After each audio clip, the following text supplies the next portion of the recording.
It's Thursday, February 23rd, and you're listening to the Geek at Geek News Central, show number 744, sponsored in part by GoDaddy.com. Save 25% on a one-year fourth-generation hosting account by using promo code CES2.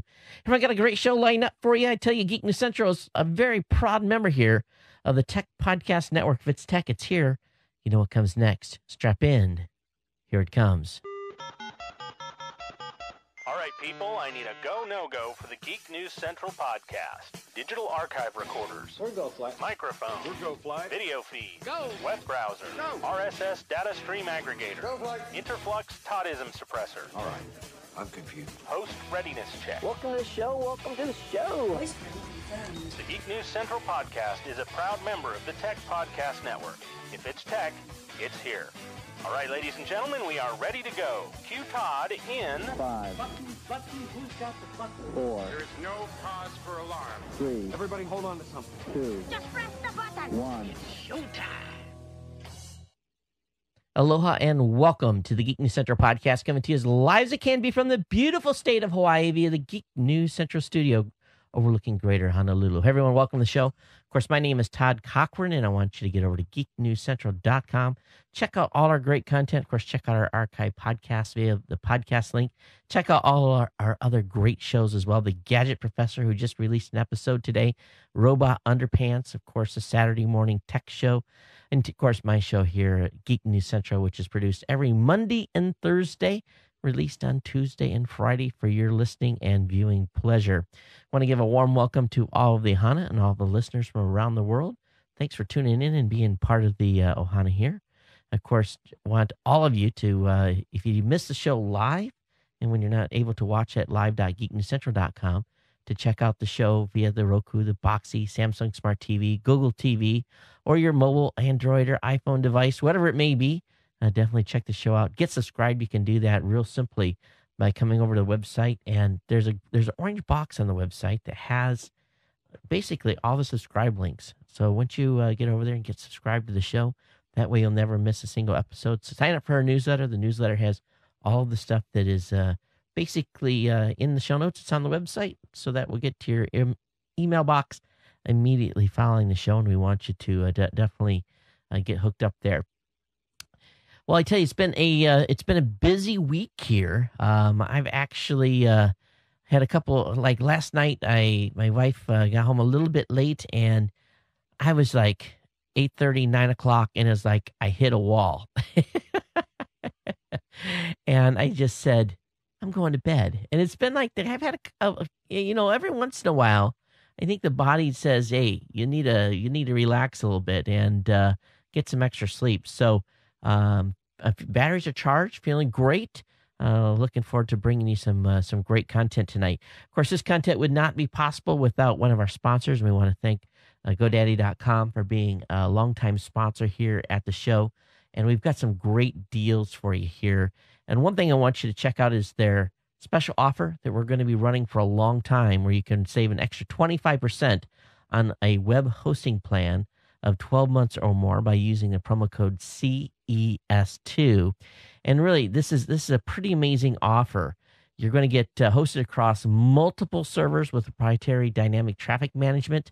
The price range is $5.99 to $9.99. It's hosted on a cluster of multiple servers. It basically has additional ability to scale and to add capability as you need it. And really, 4GH is designed for everyone. They bring to you a premium DNS with this as well. And there's really two levels of 4GH protection as well, network and server level intrusion, so you get scanned every day. That isn't offered by many other hosting companies. Matter of fact, most sites don't even post whether or not that's an actual feature or not. And we're going to talk about an article later on today that will prove to you that this is a great feature. I'm going to talk a little bit, of course, about .coms and .cos and .tvs. So I've got lots of great promo codes, and we've got some great specials here for the month of February. And all you got to do is go to geeknewscentral.com/GoDaddy. This will give you all the list of all the February codes. We've got .co, and .com is available for $7.99 by using the promo code COFEB3. And of course, we've got another hosting offer as well, deluxe hosting for the price of economy. This is a 12-month plan, of course, host FEB3. All these links are, of course, at geeknewscentral.com/GoDaddy, along with our large number of other codes where you can save money on SSL certificates. If you spend a certain threshold, you get $20 off. Geek 5, Todd 20, Todd, ComSale 2, Geek Aloha Central, Geek SSL 12 are all great codes here to use that are provided by my friends at GoDaddy. And we want to thank GoDaddy for being a sponsor here, and definitely you check them out and pick up some products. Well, the last show I talked a little bit about being home for a while. And lo and behold, it wasn't nearly 24 hours later that I got a phone call, and I'm going to be making an unexpected quick dash to Washington, D.C. I have to have some meetings very close to the Capitol. I have to have a meeting in Laurel, which is, I guess, just a little bit east of the Beltway. Going to be going up there, actually staying in a hotel pretty close to Laurel. So I have to blast there for a Tuesday and Wednesday meeting, and then I come back here on Thursday. But it, being booking so late, I had to take what I could get from an airline perspective. So I get into D.C. pretty late on Monday afternoon. So I haven't decided how the show's going to go down Monday night, because I'm going to be essentially leaving here Honolulu time about 7 p.m. and I have to go to San Francisco, to Chicago, then I'm coming into to Reagan. And so I don't know what kind of shape I'm going to be in to do the show Monday. So I'm going to be reaching out to some of our producers and see if we can get someone to step in. If I don't get anybody volunteering to step in, I'll probably bring you a short, maybe audio-only show. That's what I was thinking about doing. So we'll keep you advised on that, but definitely want to keep the content rolling here for you. But kind of a really unexpected trip. Now, I've been doing some planning and looking ahead at the crystal ball on what's coming up for conferences and different events going on. I know that there's the OTT conference, Over the Top Television Conference, that's going to be happening in Santa Clara the 20th and 21st of March. I've gotten approved for a press pass on that. So I may be going to Santa Clara for those 2 days for that small event. And then in April, we have, I know I'm going to have 2 trips in April. Going to be going out to Florida, probably seeing my daughter for a few days. And then the NAB, the National Association of Broadcaster show, is going to be happening. I believe that's the week of 16th, 17th, 18th of April. Definitely going to be thinking about covering that. I've gotten approved for a press pass on that as well. Just going out with a couple of folks, I think, and checking the show out. And being a participant versus an exhibitor, my team at Raw Voice decided not to participate as an exhibitor this year at NAB, and looking at Streaming Media West or East as a possible venue for us later on in the year. But anyway, that's kind of what's going to be happening here. So things are going to get busy in the spring.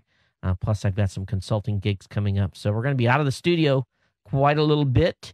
But studio upgrades are scheduled, or we're scheduled to start next week. And I may push until I get back. Hey, I told you guys on the last show, or a couple of shows ago, that we're no longer cord cutters. My wife reattached basic cable, and I had to laugh. As my wife was at a basketball game for my son, and she said, "Hey, I left you some plate in the refrigerator. Go ahead and stick it in the microwave, warm it up." And I did, and so I kicked on the news, and I really honestly have not missed television, because the first thing I'm seeing is this advertisement for dog basically a dog. They call it the Thunder shirt. It's basically some sort of a device you put your dog in if your dog's scared of thunder or has anxiety. But the theme throughout this commercial was medication. They're medicating their dog to make it calm down. And I'm like to myself, people are getting absolutely, and maybe just call me a country boy at heart, but dogs were outside. They ate the scraps. They, largely didn't go to the vet. we medicated them for heartworm and, all this stuff that dogs normally would get by being outdoor dogs, but we never gave them anti-anxiety medicine. We never sent them to doggy daycare. Have people got that much disposable income that they can give their dog anti-anxiety medication? My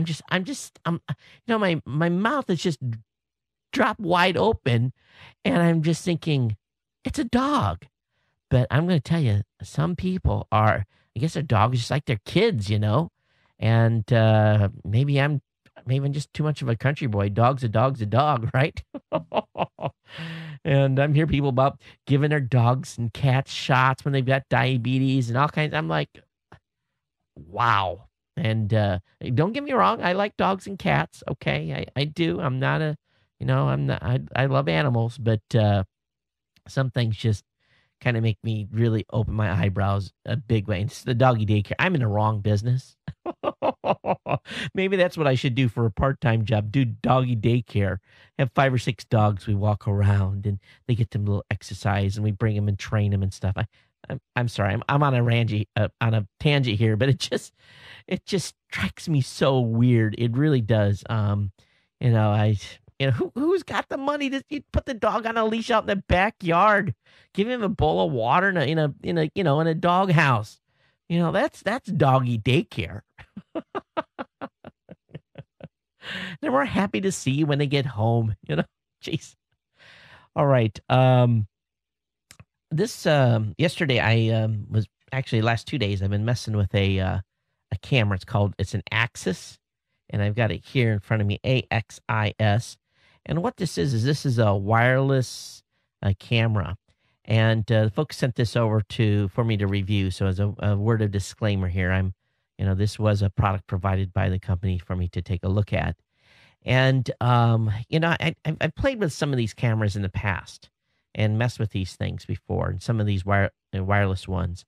But this one here is kind of unique in that it has an associated website. Did I write it down? It's called iWatchLife.com is the site that goes along with this camera. And what you can do is what struck me as interesting was there's about 8 or 9 different settings that you can set this. You can set for movement, change of light to dark, something basically. There's different ways it'll trip this thing to record. And I set this thing up today, and actually I had it set for the last couple of days. I had it sitting in my window outside and see how many events it would trigger. And speaking of my dog triggered it a few times when he walked out in the yard with it on his chain. And basically the camera saw movement and it recorded it. So it's kind of interesting. Not bad quality for a little camera like this. So I'll have a link up in the show notes for you. There's going to be a review coming to Geek News Central. But these are little remote wireless cameras. And you guys know here that I've got a fantastic security system that is electronic, and then I also have a camera system set up, day and night cameras and everything that basically cover the perimeter and some spaces in the house. And the quality on this was pretty close to the quality that are on my professional cameras I spent a lot of money on. And this thing you can log into it and watch it if you're at work or something. So pretty cool. And there's a number of these on the market, but one thing I thought was cool is it's got a microphone on it. And so I could actually hear what was going, I basically could, when I logged in remotely, could tell the house was quiet. Nothing was going on.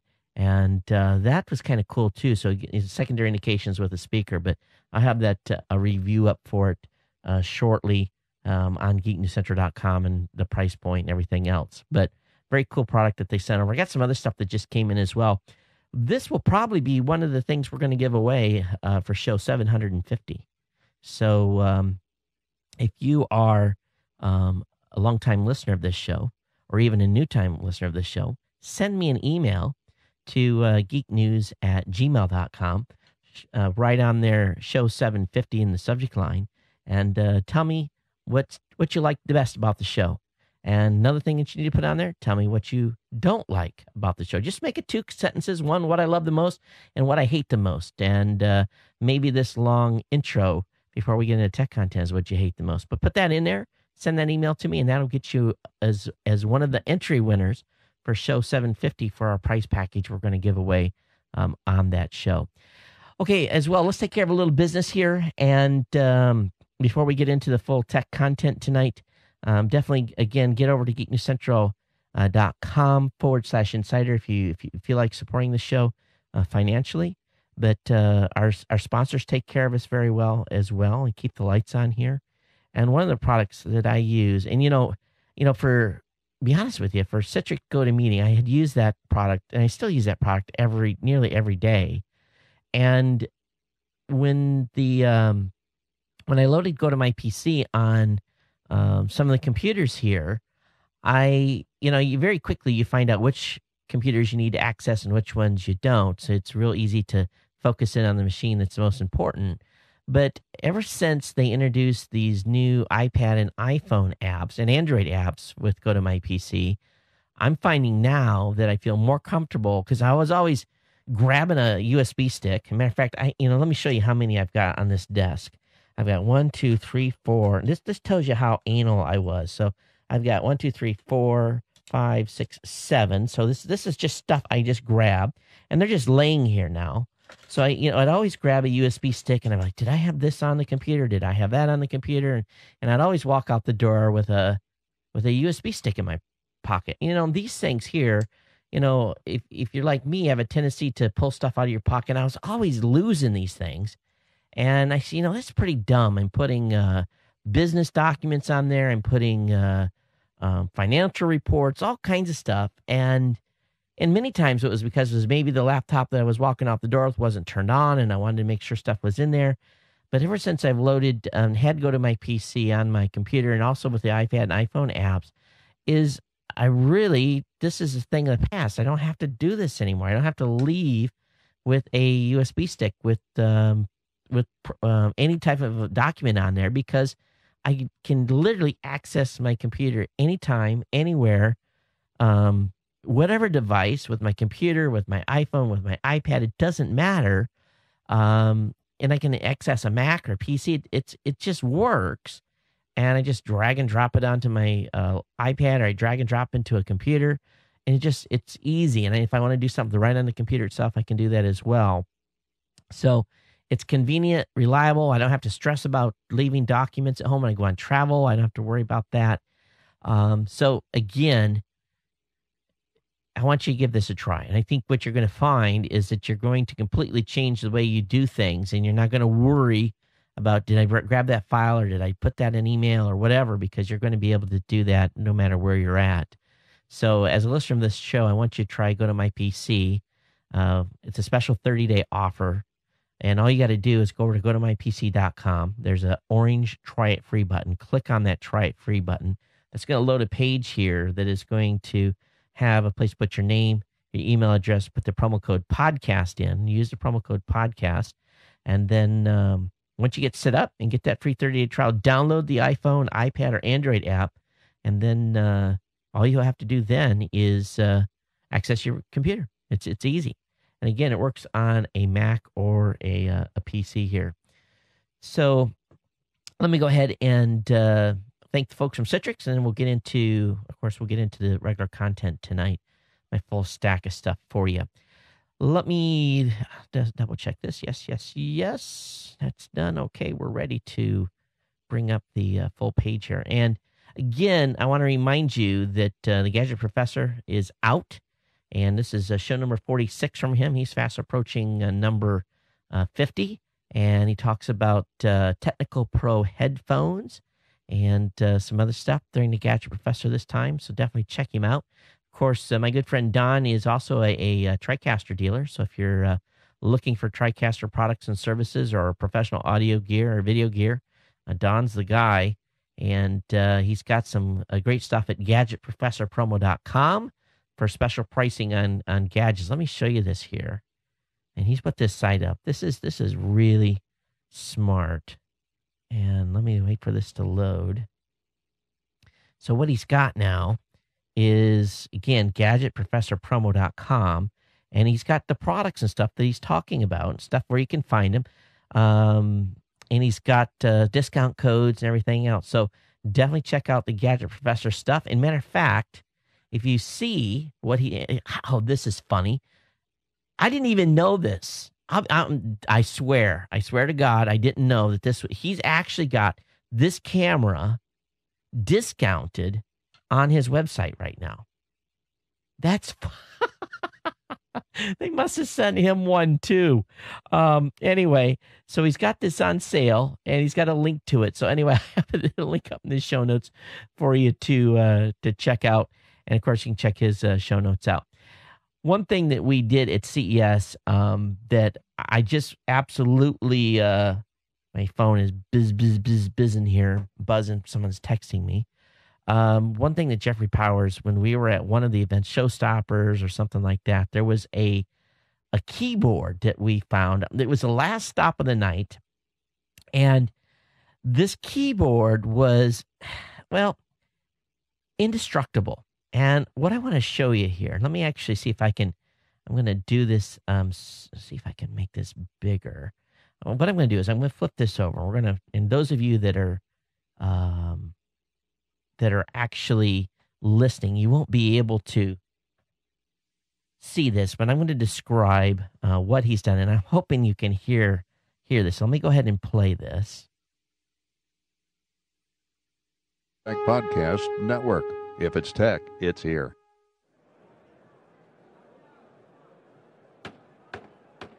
Okay, so what that bang, bang, bang was Jeffrey walking up to this table and literally hitting this keyboard as hard as he possibly could.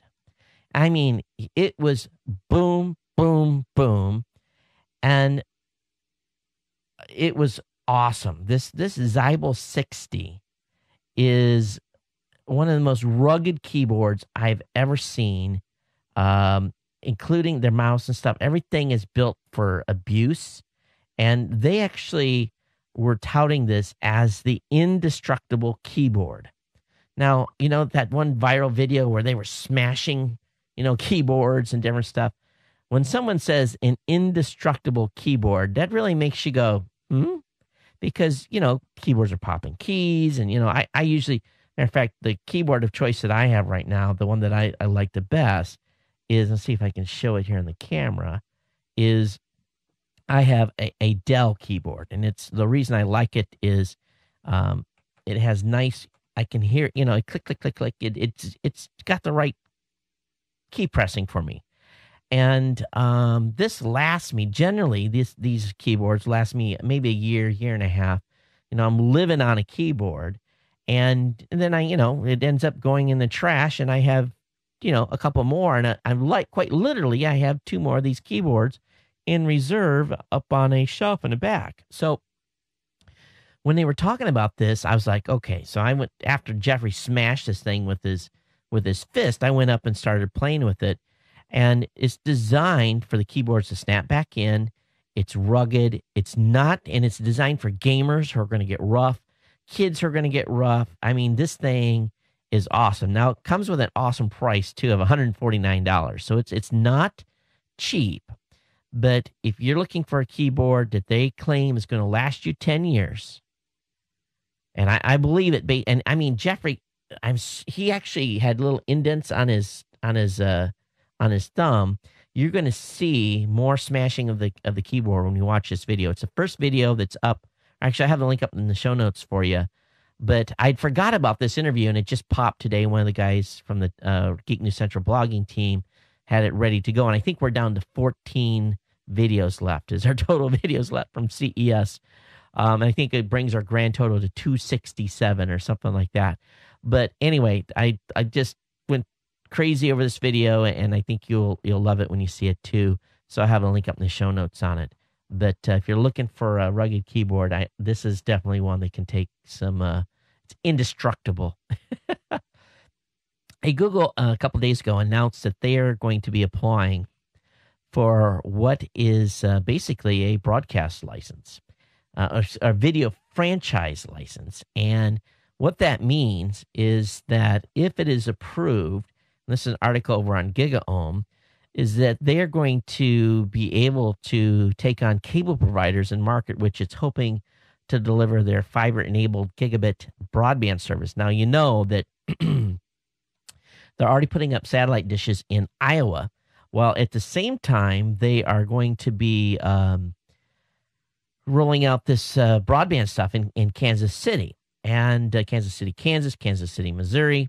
So what they're going to be doing is this video franchise license that they applied for, I think specifically in Missouri, is going to allow them to, basically compete head-to-head with the cable provider. So, here's the question. Knowing what Google is doing, are they going to be able to get the content creators on board to offer that up as a service? Is there Google TV and everything else they're going to be doing with this new cable service is going to extend beyond Kansas City? What's it going to cost? And will YouTube be integrated? But you can kind of see the play going here. So they've got Google TV. They have bought the Motorola division that builds set-top boxes.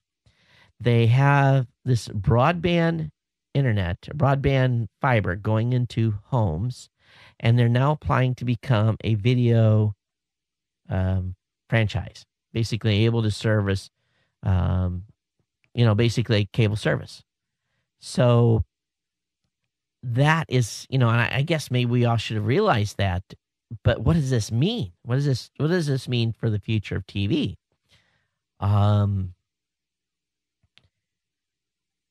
This could be big, and I think that ultimately it could be good for consumers. But the question we all have to ask is, at what point does Google get too big? They got their hands in so much stuff.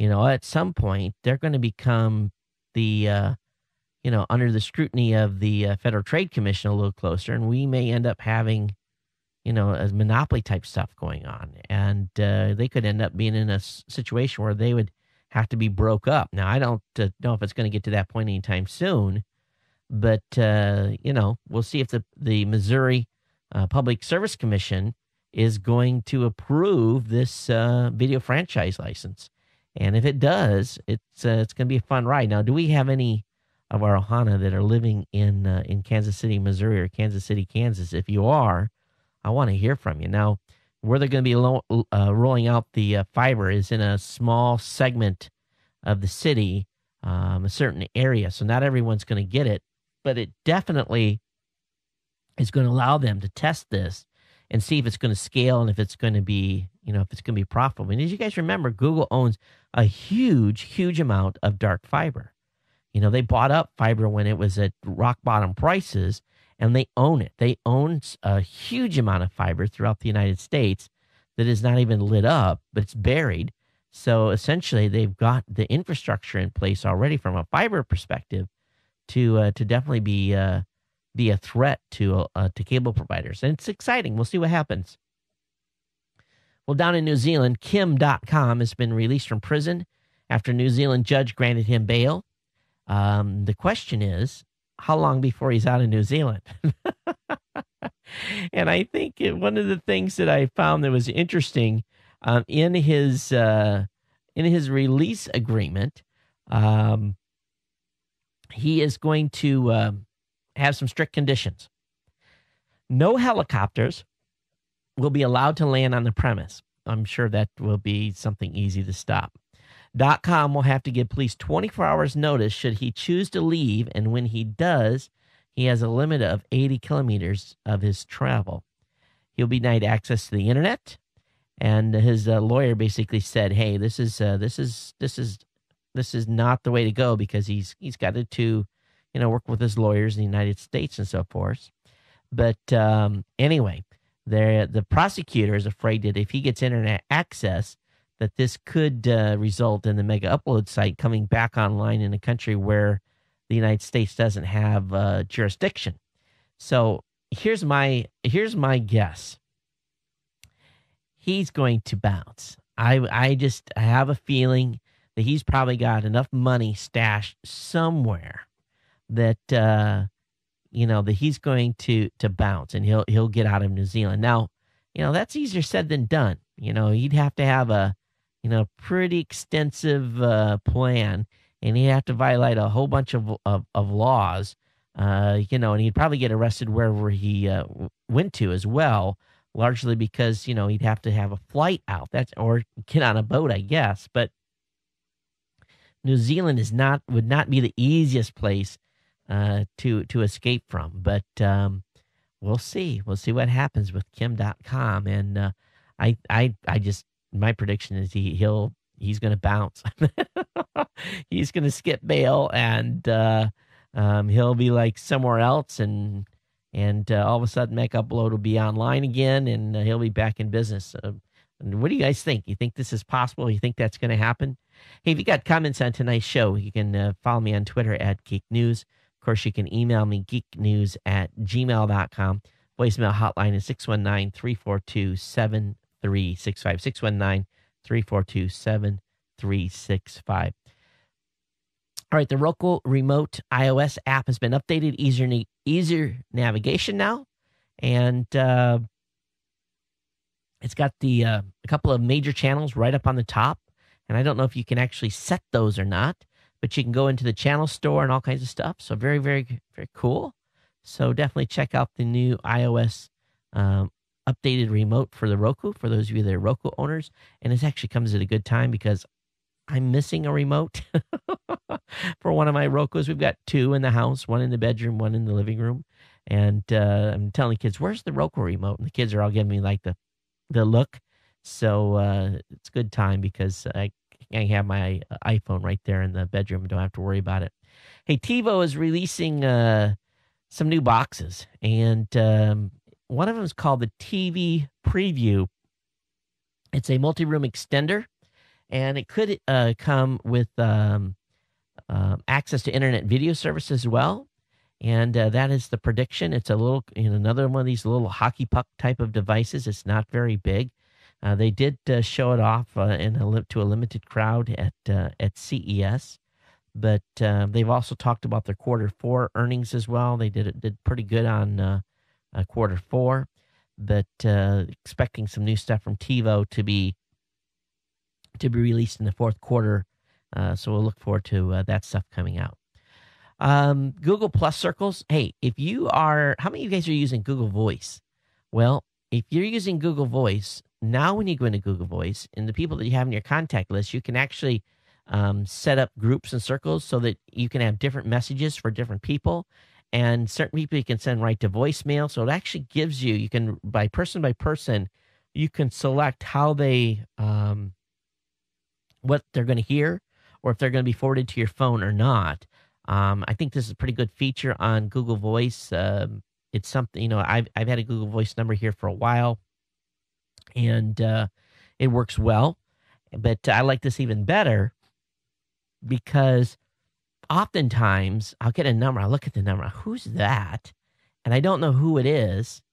And if they're in my contact list, at least if Google has that information, it'll pop up and I'll know who's calling, or I can just, basically if I make a pre-rule, I can send them straight to voicemail if need be. Every once in a while, you just want to add someone, you're like, oh no, I can't talk to you. Some people definitely want more of your time than others. Okay, there's a little bit of rift going on between Google, Microsoft, and Netflix, and essentially the rest of the community. They want DRM-like encryption in HTML5.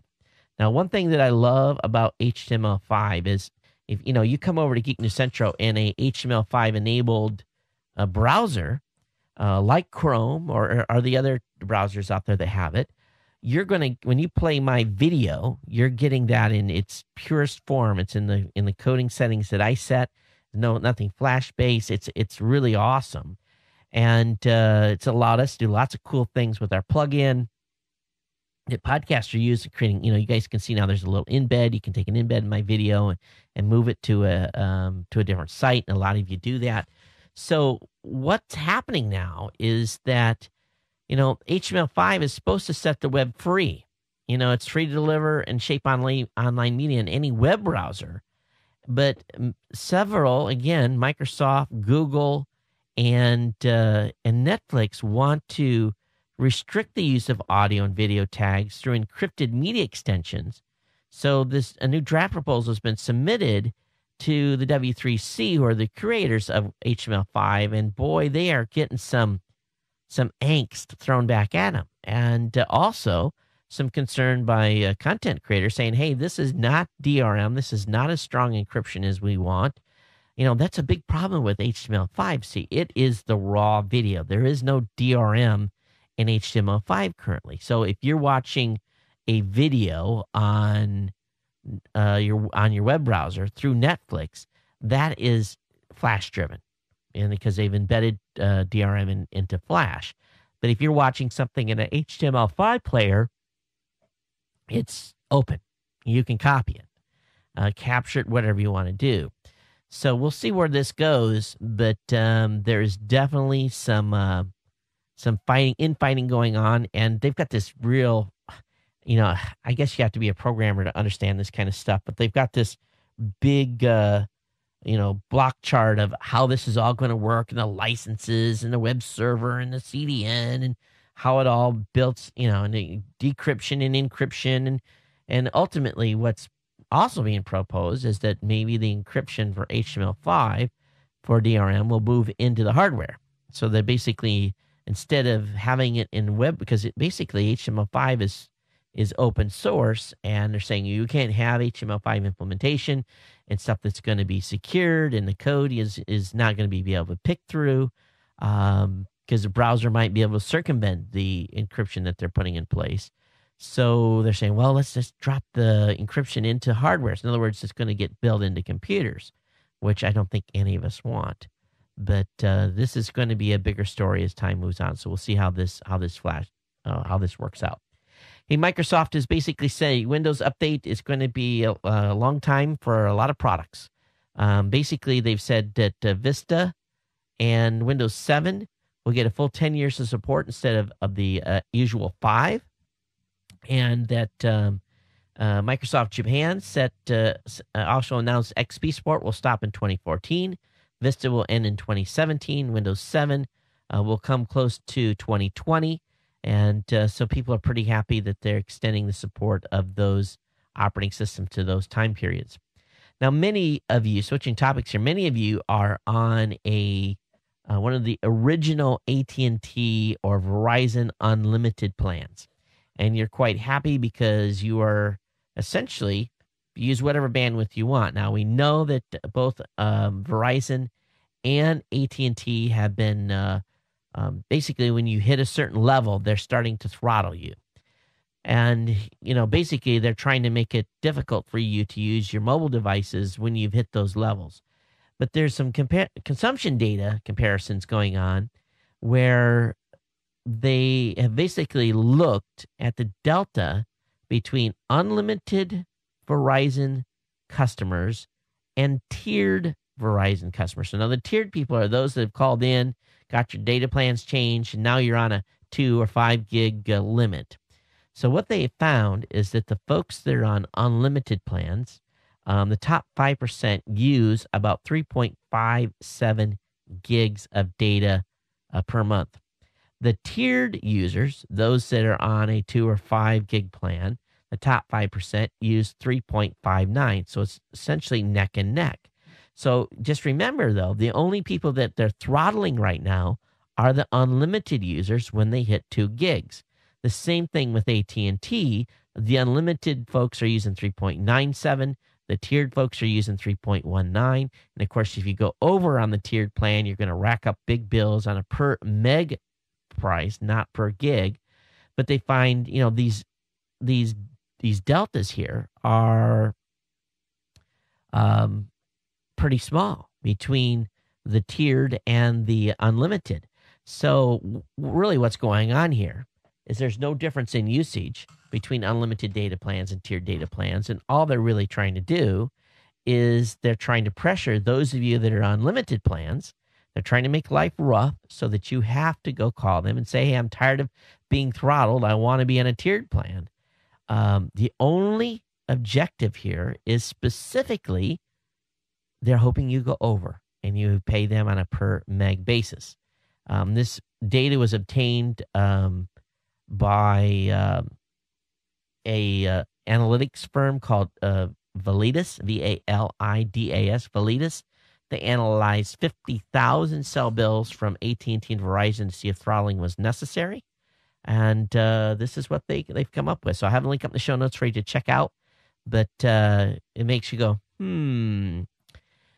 Now, those of you that have iPhones or Androids, you know that you could set in the phone, you can set a little message sent from when you send a text or an email, it can say sent from my iPhone, or, basically can add a little information there. Now, or actually it's on messages, not on text. So apparently in China, people are paying for a service that adds sent from my iPhone to messages coming from phones that are not iPhones.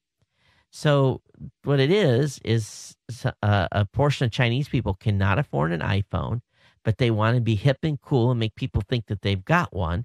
So they're paying $1 a month for a company to add this little tagline so that when people send them an email message, they think that it's coming from an iPhone. Makes you go, So a lot of peer pressure there to have an iPhone in China. All right, Apple's had their shareholder meeting. No dividend for those of you that hold Apple stock. And, of course, they're not buying Greece with the money they have. Of course, they can basically bail Greece out with the cash reserve they have. But a couple of things that came out of the meeting. Apple doesn't hate Facebook. They said this multiple times during the meeting. The new CEO has near unanimous support from the shareholders. He got a 98% yes vote in his nomination to the Apple board. They are adopting some new ways to next year, so that the board has to get at least 50% approval to stay on the board, which is interesting. There's, of course, again, no dividend announcement. And there was some pretty good write-ups. One that was on Forbes walked through their meeting, but he basically got, they talked about the Foxconn factories. And I learned a little bit more about this inspection that Apple allowed to happen here a few weeks ago or last week. Let me think of the company. The company that did that, Apple sent the Fair Labor Association, again, a nonprofit funded by companies including Apple. That I didn't realize, and if I did, I don't remember talking about it. But apparently Apple made a donation to the Fair Labor Association for $250,000. Said, here's our donation to you. Now you can go visit and inspect our factories in Asia.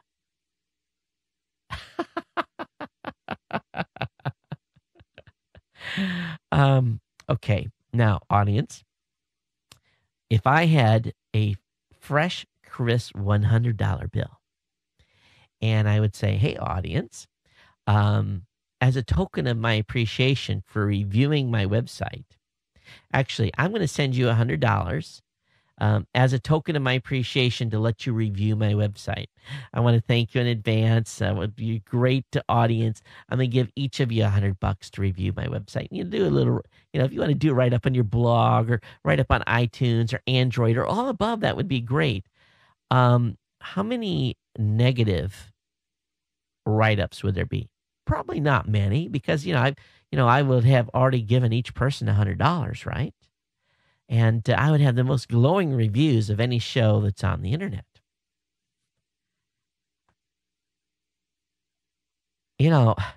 Smoke and mirrors, wax on, wax off, right?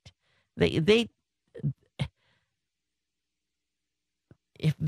is so crooked and stinks so bad. Why hasn't the press been talking about this? Why haven't they said, Fair Labor Association went and inspects them? They just, it was this big headline, right?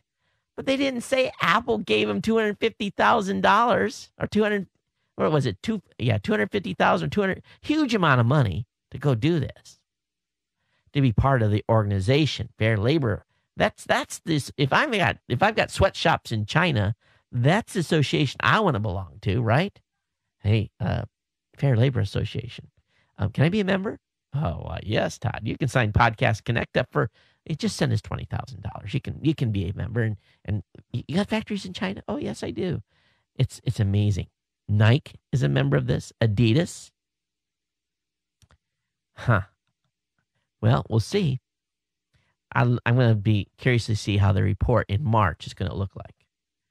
Now, the biggest scam going on in Silicon Valley right now are bloggers that are, how should we say it? Raising funds. And we've talked about this a little bit already. Mike Arrington, of course, raised his Crunch Fund. Nothing like, hey, going to my friends, hey, give me $500,000 to my fund, and we're going to write favorably about people that you invest in and so forth. Don't worry, we're going to take care of you. Well, Dan Lyons, a journalist, basically accused Robert Scoble of being in this next line of bloggers that are going to start a fund. And he wrote up a absolutely disparaging post without really any serious fact checking of Robert Scoble. So here's what Scoble is basically saying. For the record, I'm not raising a fund. He said Dan Lyons' article is not accurate. He says, it does come up in the conversations a lot. At the two events that he was at yesterday, people have been asking him, are you raising money for a fund? And then people are asking him, how come you haven't already? And he goes, and Scoble goes on to say, hey, my life already rocks. I don't want to screw that up. I don't need these investment decisions. And he says, so far, this is a keyword, so far I've resisted the path. But don't you think if I came to you guys and I said, hey, we've raised a fund and we're going to invest in a bunch of different shows, and those shows I'm going to invest in, we're going to be talking about a lot on this show, that would stink, right? Because there's no editorial, there's nothing pure anymore. It's just nothing more than a pitch. I'd only be pitching for you. And believe me, I would love to go out and start signing a bunch of shows. I think it would be fantastic. To do that takes a lot of cash, a lot of resources, and I'd love to do that. But at the same time, if you do that, then you have to think, okay, so now am I going to be able to talk about that? No, because it would screw things up. Now, the shows that are at Geek News Central are part of our family. People, the content creators here, have an agreement with me on how the show is going to operate, and there is a financial agreement that goes with that. But they're part of GNC. They're part of this family of shows. And but if I was to go out and start buying shows that weren't part of Geek News Central and then promoting, it'd be a little weird. And so I don't know.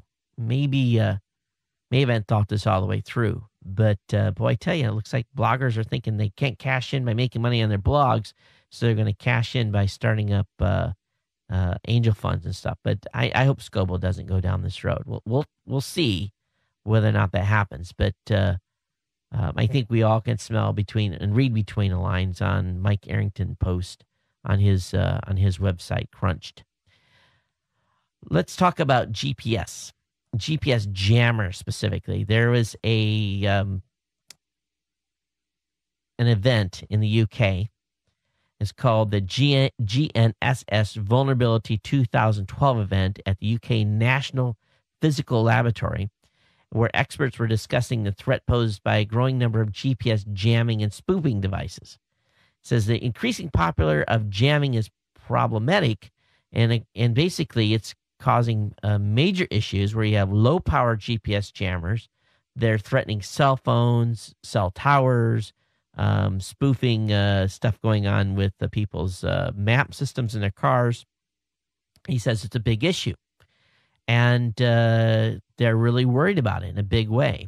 And so they basically were monitoring a variety of different spots in the UK, and they found an amazing number of jamming events, over 10,000 jamming events happened over a couple of week period, mostly from truckers and trucks that had GPS jamming devices. And for whatever reason, they're using those, but there is a big issue. And I don't know if this is going on in the United States or not, but lo, you be the one to be caught with one of these devices. I'm sure the FCC would have a lot of fun with you from a, take you to jail type of perspective. But it is a concern. Now, we know that auto rental companies in the United States use GPS tracked vehicles and make sure the customers don't violate their terms of their rental contract. Now, did you guys know that when you guys rent a car?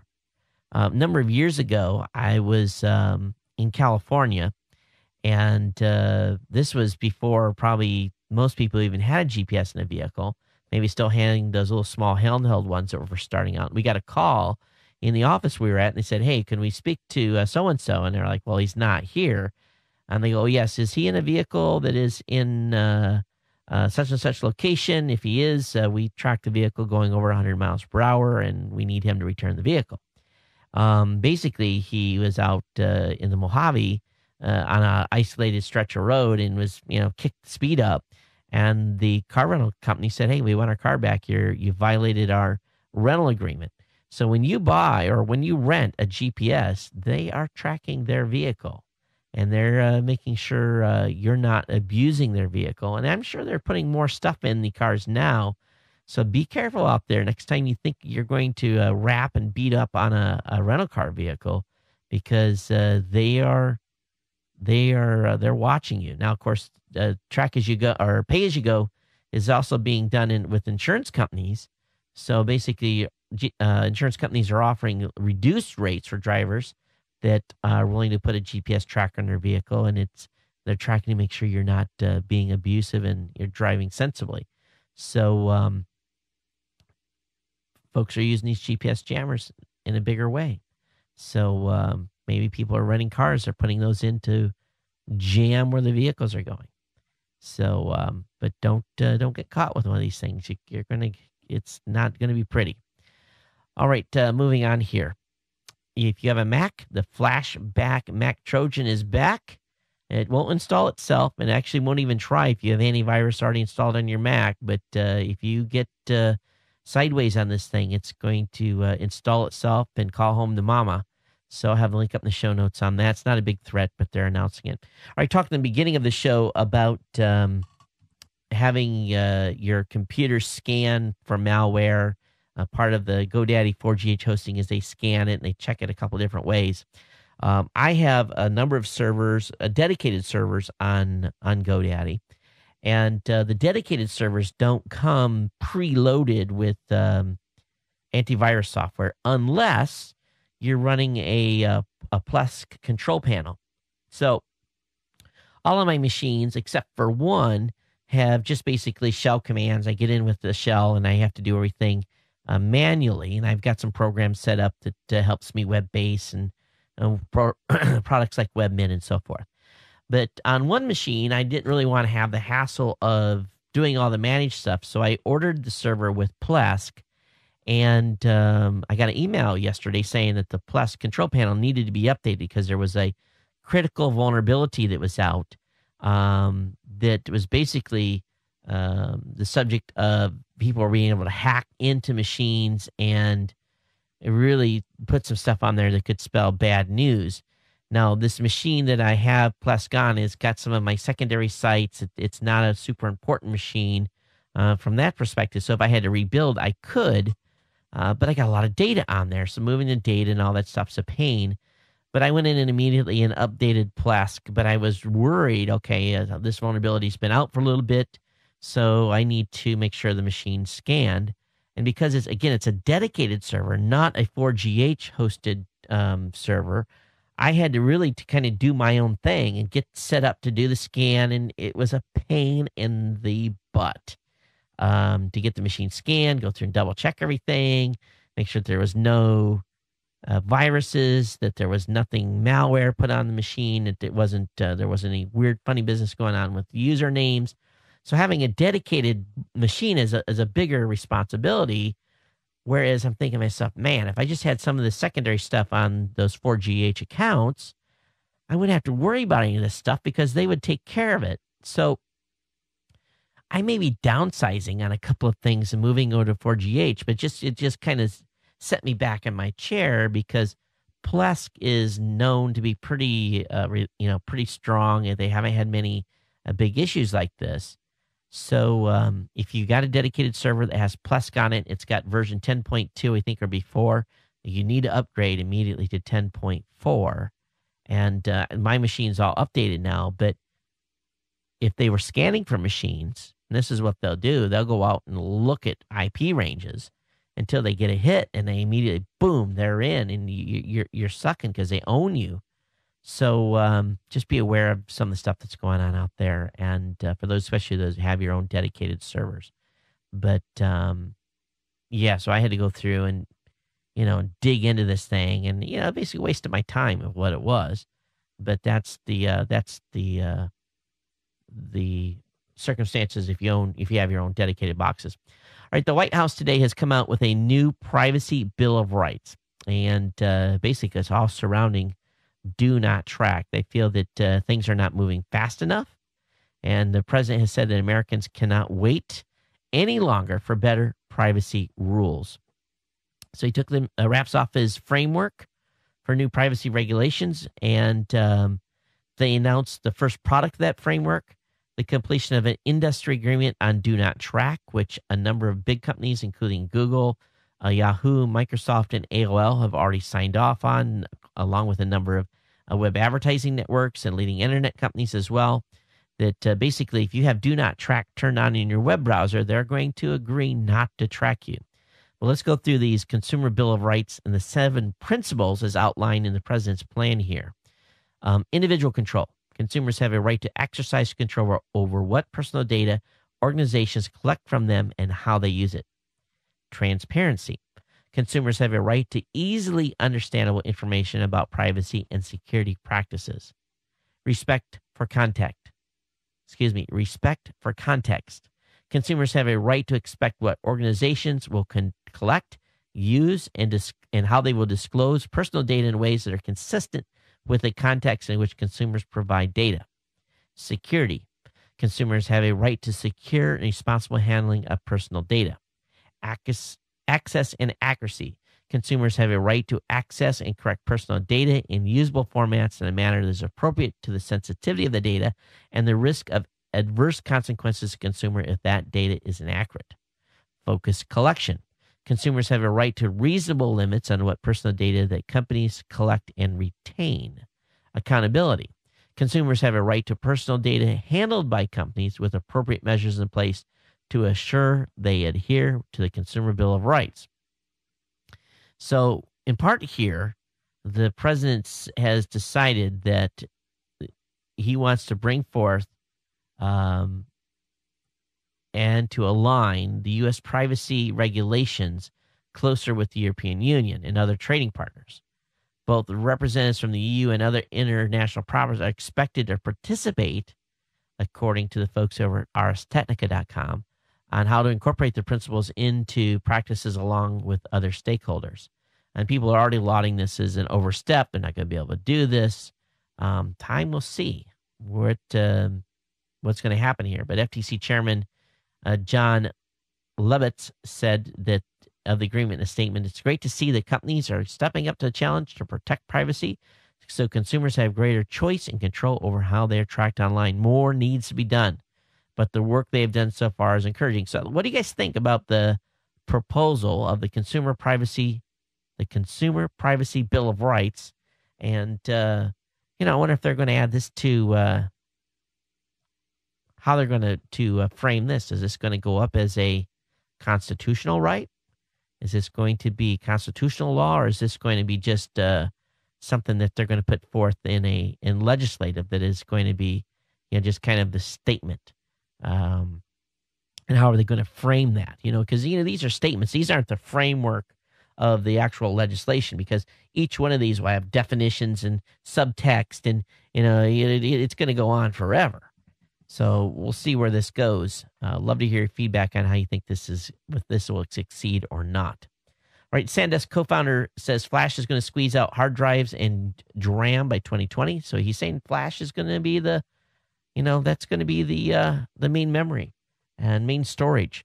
So I think that was a pretty bold statement. Of course, at the same time, Microsoft Research and University of California of I guess Davis, UCSD. Of course, someone's from California is going to blast me here. I apologize. I don't know which section that is. He said anyway, which earlier this week claimed that solid state storage would meet its maker by 2024. So a little conflicting stories here. So it looks like there's a little going on. Wanted to see this one website. Oh, actually, it's up. Do you guys remember in the movie Indiana Jones, when he jumped into a refrigerator in The Legend of the Crystal Skull, he has survived the atomic blast. Well, anyway, a guy by the name of Dr. David Schnechner subjects this claim to rigorous peer review, and his site was suffering from a dig effect earlier today. So I'm going to see if it'll actually, will that second page load or will it die?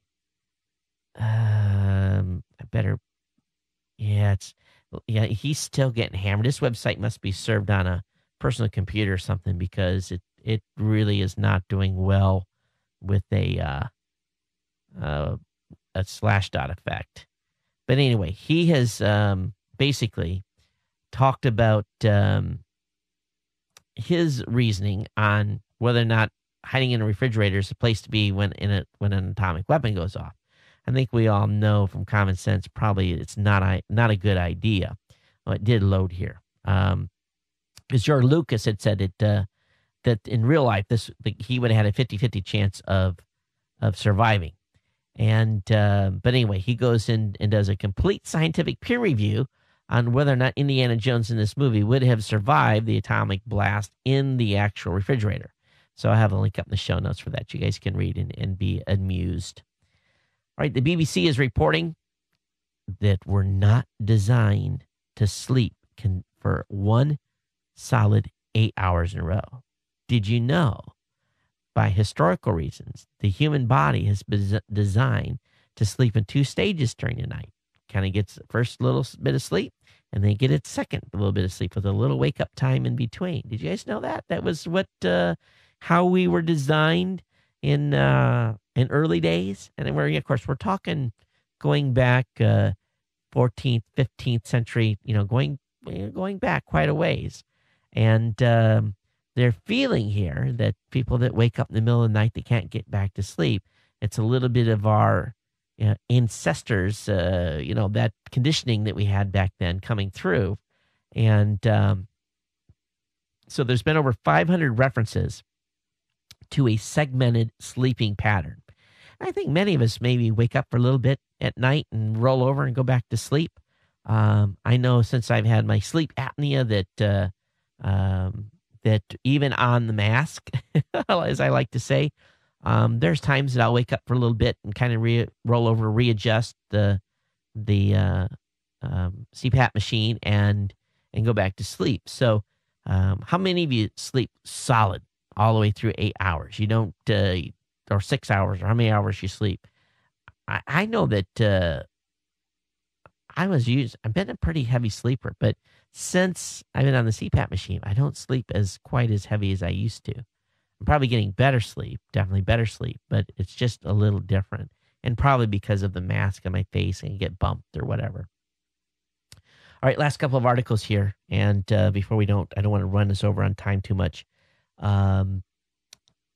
There was a prediction years ago that the Y chromosome, which is responsible for making males, was potentially of mutating to the point where at some point there would be a lot more ladies on the planet than there were men. Lucky for them, of course, or maybe not. But anyway, they don't expect, scientists have been looking at this, and they don't think that the Y chromosome is not going to shed any more of its 19 genes that it's left with. Maybe 20, 30 million years, it could maybe lose another one. Good luck to see if the human race is around that long anyway. but they think we're good. I don't think they think it's going to be happening. Ladies, it doesn't mean there's going to be all of a sudden less fellas on the planet. I know that there's not enough of us good quality caliber, high caliber male specimens to choose from. We know that already, but I better shut up before I get in trouble. But anyway, don't worry. There's going to be plenty of equal numbers going around. If you guys think about the U.S. Transportation Secretary Ray LaHood being on the campaign to wipe out distracted driving. I really like to hear you guys' thoughts. I am very conscientious when I'm in my vehicle. I have hands-free driving. I've got the things on my steering wheel. I press the button, and my car talks to me, and I can talk back to it and say, call Mom, call Shoko, call kids, whoever I need to call. And I don't have to pick up my phone. The phone stays in my pocket. I don't have to do anything with it. I can keep my eyes on the road. They're trying to really, at this point, take our phones away from us while we're in our cars. And they want to have the technology basically lock us out. I tell you, what are they going to tell us next? That we can't talk in our bedrooms, or that we can't talk while walking on a sidewalk, or, where does it stop? And, I am very much in this position that the government shouldn't dictate. Now let's just step back a minute. That doesn't to say that if I'm texting or doing something that is got my phone up and I'm making entering a telephone number or something like that, that I should not get in trouble. You should, and it's dangerous to do that. But if you are hands on the wheel and you're using a hands-free device, it's going to be very hard to take phones out of vehicles and stop people from using them. I think it's going to be harder to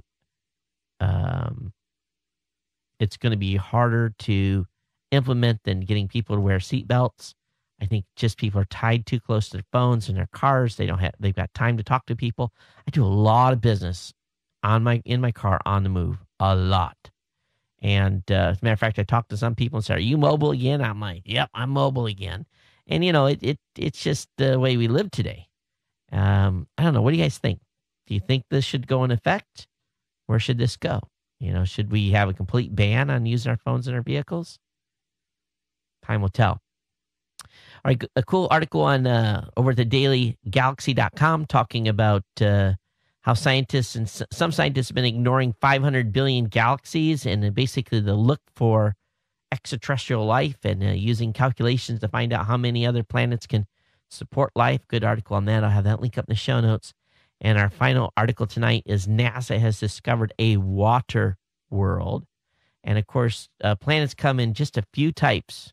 Planets are rocky and gas and ice. And this will be really the first time that they have found what they want to call a liquid world. So this is pretty exciting news. It's been scientists that have been working on with the space NASA Hubble telescope has been looking at a planet that's been logged as GJ1214b. And a couple of astronomers have basically been able to tell that this is definitely a water-bound planet. And it's about 3 times as big as Earth. And they're pretty excited. So I'll have the link up in the show notes on that so you can check it out. All right, let me go ahead and load email here and see what we've got tonight, if we've got any email at all. I think we have a couple of messages. Got an email here from Tim. He says, "Hey, Todd, check this out over at csmonitor.com. NASA clocks 20 million mile-per-hour winds near a black hole." So I have that link up in the show notes. I got an email here from one of our UK listeners. This came from Bruce. He says, "Hey, Todd, you mentioned on the last show a TV recording box for £999. Well, that's not the best value for money. At approximately $1,500, we get free digital TV with about 60 usable channels, but limited HD over the air, which you can set to record via the usual toys available. When I say free, not really, as forced to pay a UK TV license of about $200. If you can receive over-the-air or internet here it is. If you can receive over-the-air or internet content from the BBC. This includes owning a mobile with a data plan. The main point here is that you can get a couple of years cable for the £1,000 device and can't see many in the UK being. See, the main point here is that you can get a couple of years cable for the £1,000 device. Oh, okay, I understand. And can't see many in the UK being interested other than those who don't know about online catch-up options. Keep up the good work. So I guess you can always watch previous content then with this TV recording device that you guys can get automatically. He says, keep up the good work. No issues with the revised show format. Regards, Bruce in the UK. So if I'm following everything Bruce said, I understood you had to pay a license, that $200, you had to pay that. But unless you have a DVR, you're still not going to be able to catch up, right? Unless you go over the internet, right? So I guess that box is still viable. Maybe I'm missing something here. So I apologize if I am. But anyway, thanks, Bruce, for the comment. And I guess that's it. That's all I've got for email. And somehow one of my hotel reservations that I made for going out to D.C. made it into the GNC comment folder. That doesn't need to be there. All right, folks. As always, I want you to drop me an email here. geeknews@gmail.com. geeknews@gmail.com. Voicemail hotline is live 24 hours a day. And it's there for you to leave comments, positive, negative, or in between, at 619-342-7365. Those of you that are overseas, all you got to do is pick up Skype and go +1 619-342-7365. You can follow me on Twitter at Geek News. I'm on Facebook. I'm on Google+. All you got to do is search my name. And Saturday Morning Tech may be starting a little earlier on Saturday, as I've got a couple of things I need to do. So instead of, it may go at 8 a.m. Pacific and 8 a.m. Pacific, 11 a.m. Eastern versus 9 a.m. or noon. Just still got to get the guests lined up, but I have to leave the house no later than about 7:15 on Saturday morning to take care of some stuff. But look forward to doing a Saturday morning tech for you. I hope you'll join me if you're up and around and lounging with a cup of coffee or taking care of stuff. We hope that you'll join me. And as always, definitely check out all our other shows. Check out our sponsors too. Support our sponsors so that they continue to support me and we can keep the lights on here. All right, everybody. We'll see you next time. Everyone take care and aloha.